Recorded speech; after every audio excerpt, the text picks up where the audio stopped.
Have you ever been in a situation where you're standing with two people Oh, yeah. and these two people, they do not know each other at all? Right, they're total strangers. Exactly. And you suddenly realize, oh no, I am the only person who knows both of them. You realize, like, I have to introduce them. And in that exact moment, your brain just completely freezes. Oh, totally. You forget how to speak. Yeah. You might even forget your own name for a second. Or, maybe you do manage to introduce them, but the moment you open your mouth, it just feels incredibly awkward. Very awkward. You say something that sounds very forced or way too formal, just completely unnatural, Right. and then everyone just stands there in silence, looking at each other. Oh, I hate that silence. Hmm, I think every single person listening right now knows exactly how that feels. definitely. I know I have definitely been there. So, in today's episode, we are fixing that exact problem. Yes, we are. Welcome to Practice English Studio, the podcast where you learn and practice real English through real conversations. Thank you so much for being here with us today. Yes, Thank you. We really appreciate you being part of this growing community. we really do. And if you want to help this community grow even more, please take just 1 second right now to hit like. Just one thank you. Exactly. Hit like, subscribe to the channel, and share this episode with someone else who is learning English. It is a small thing, but it really helps us reach more people just like you. It really does. Today, we are moving far away from stiff, robotic, textbook English. Oh, thank goodness. You know the kind I mean. Yeah, The phrases that sound like you are reading from a dictionary. right. Nobody actually talks like that in real life. Exactly. So instead, our goal today is to help you learn how native speakers actually introduce people in real-life situations. I love that.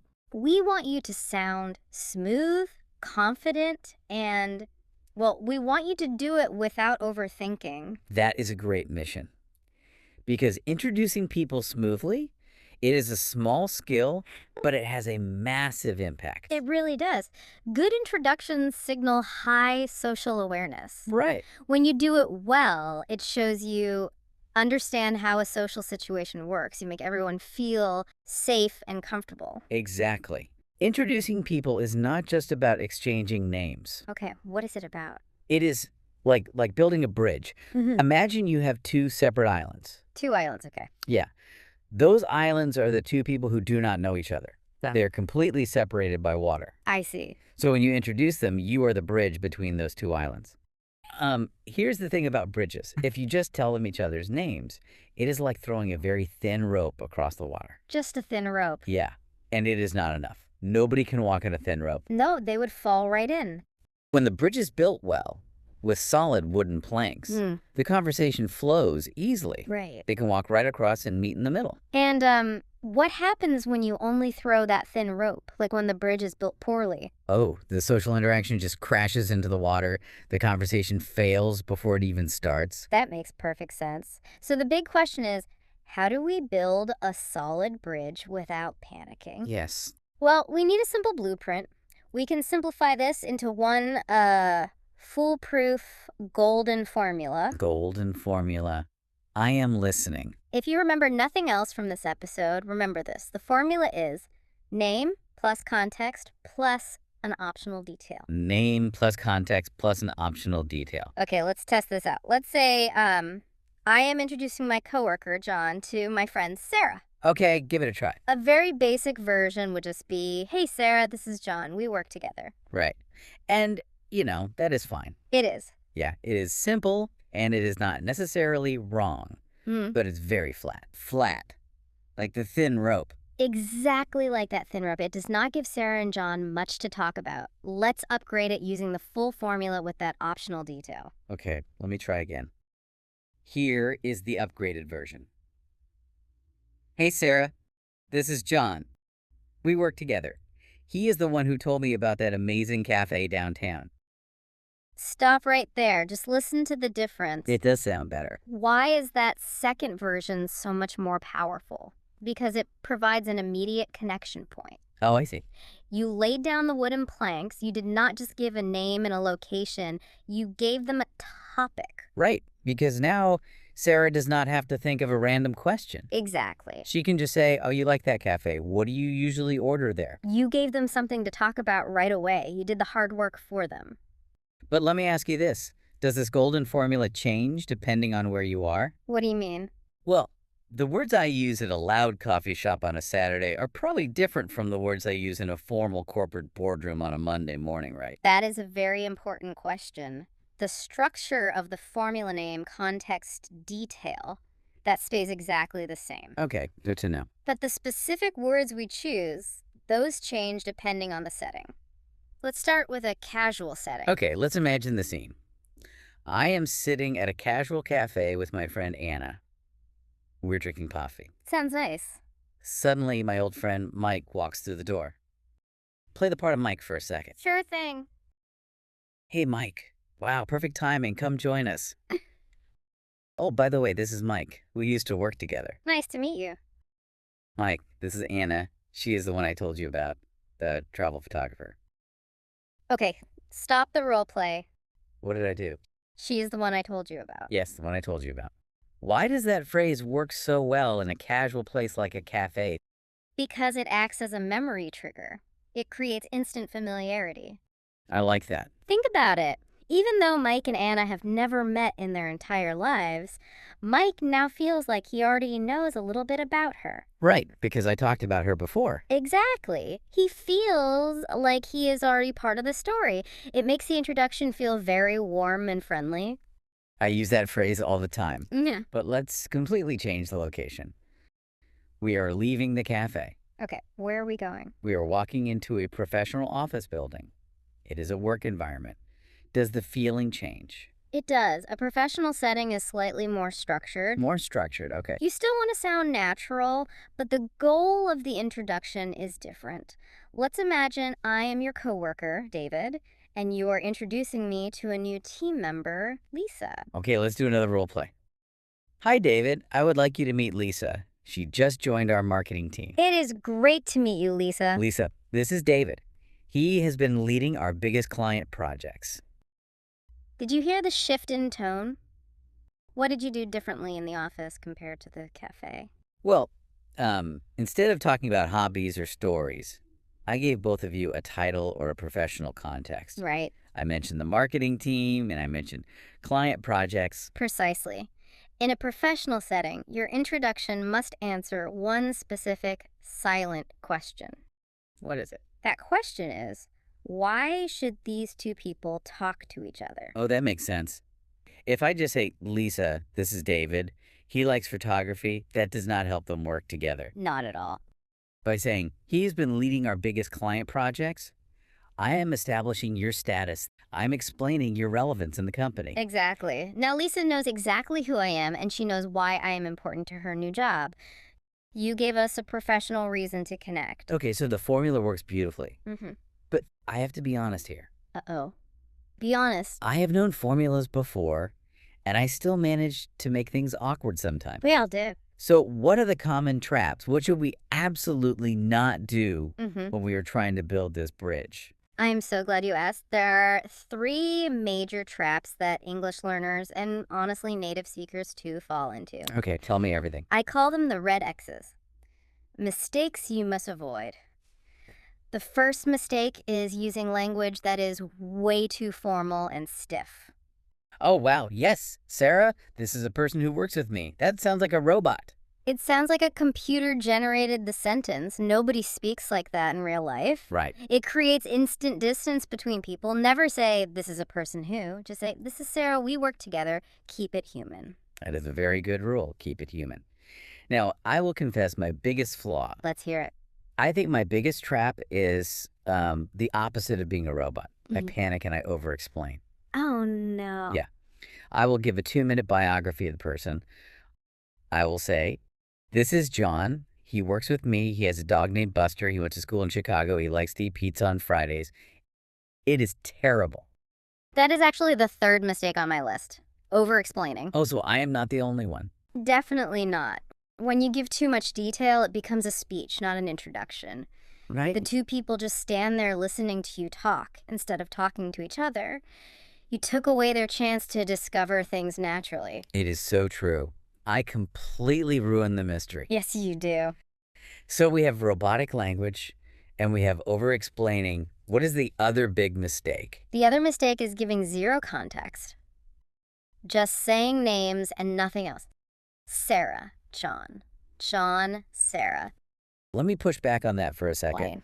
Isn't keeping it short sometimes better? It is fast, it is easy, and it gets out of the way. It is fast, yes. But let's think about what happens immediately after you say Sarah, John. John, Sarah.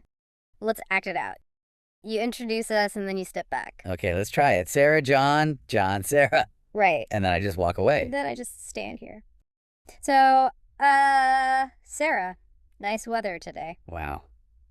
That was excruciating. That silence was so painful. Exactly. It leaves the two people in an awkward silence. They just stare at each other. Because they have nothing to say.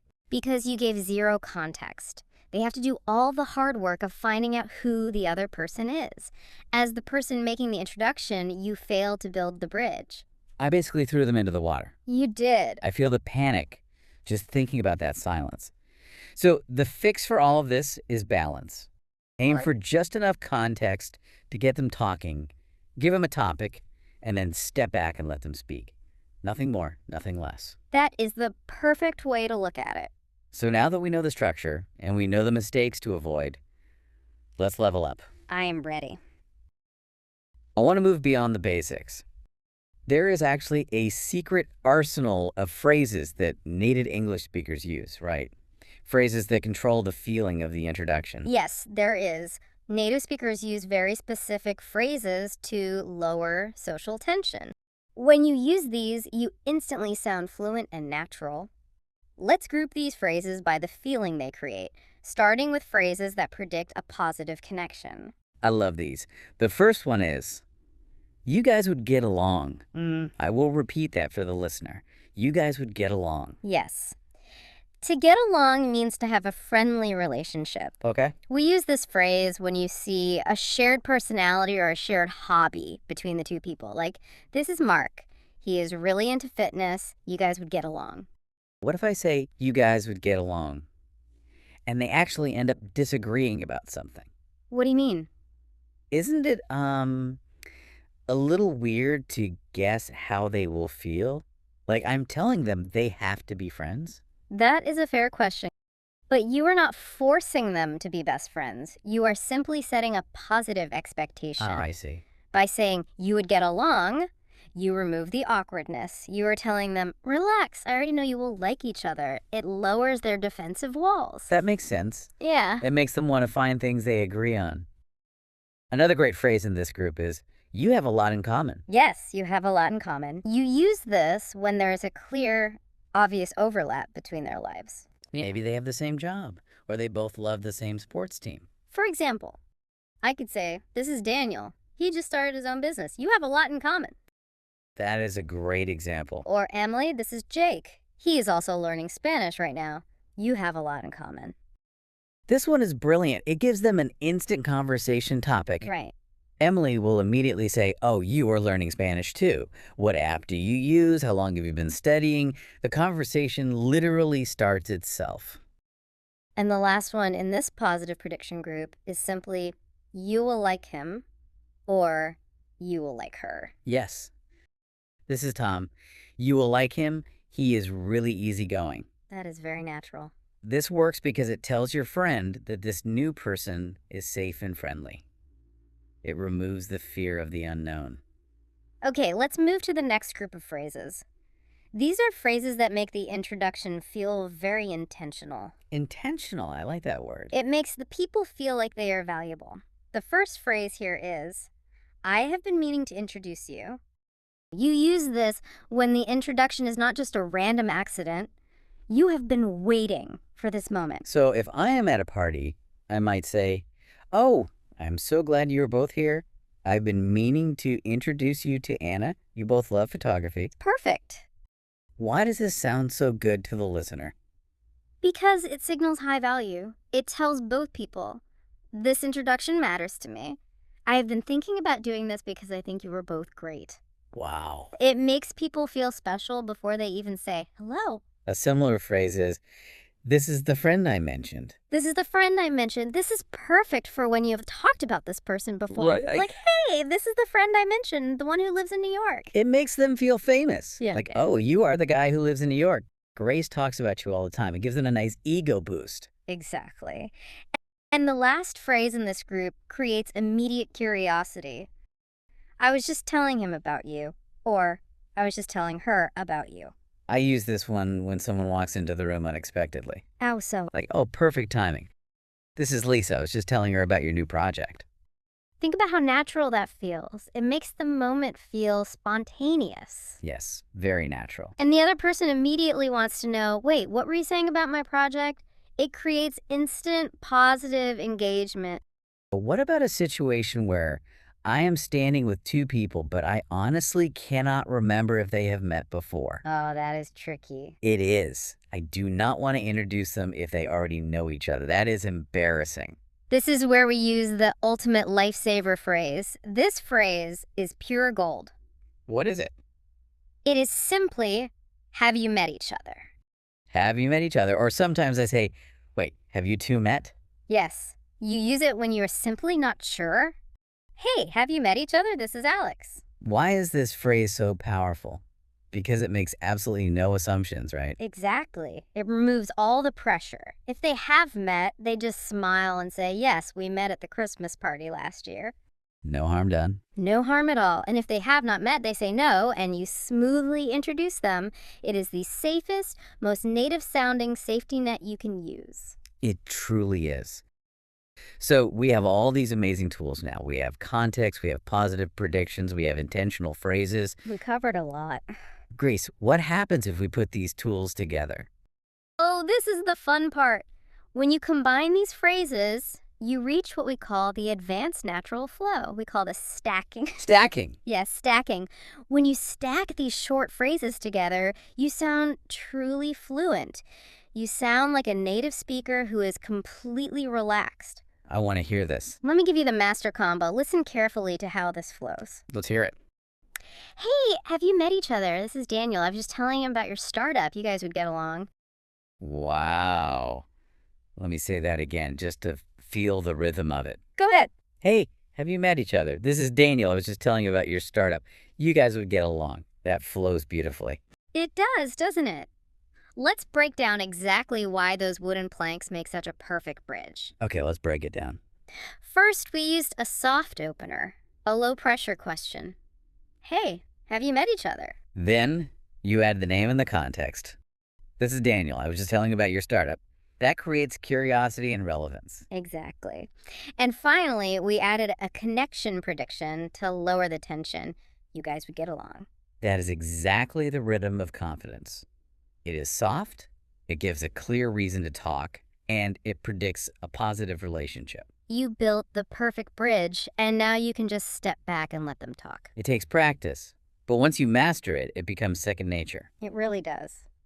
Speaking of practice, it is time for you, the listener, to do some active practice. We highly recommend this part. Yes, we do not just want you to listen, we want you to speak.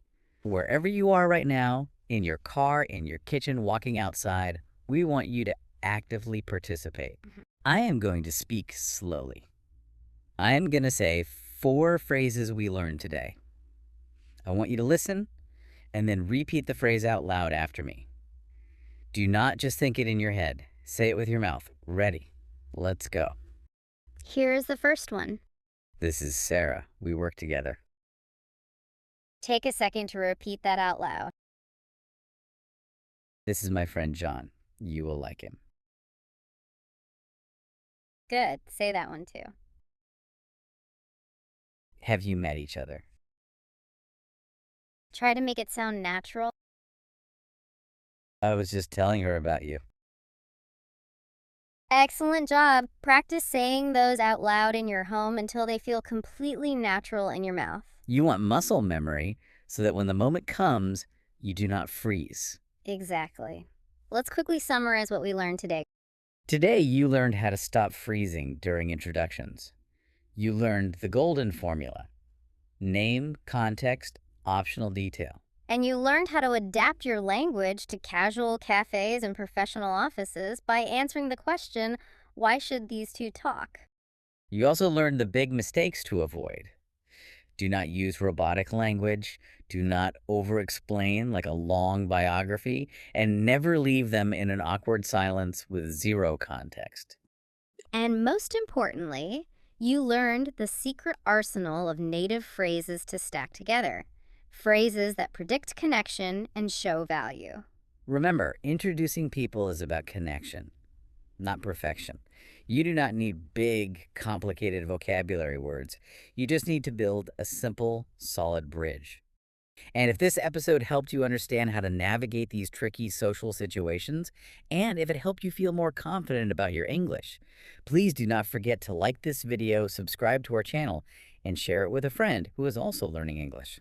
Every single share helps us keep making these episodes for you. I want to leave you with one final provocative thought. Think about this. Mastering this simple skill of introducing people does more than just fix an awkward moment. What else does it do? It actually makes you a leader in your social circle. A leader. How so? Think about the person who is always connecting others. The person who makes everyone feel welcome, safe, and interesting. I know people like that. They are wonderful. When you confidently connect to strangers, you automatically become the most trusted and valued person in the room. You become the super connector. The super connector, I love that. People will remember how you made them feel. So next time you meet two people who do not know each other, do not panic, do not freeze. Take a breath and be the bridge. Exactly. Be the bridge. We will see you in the next episode of Practice English Studio. Don't forget to subscribe. Keep practicing and keep it real.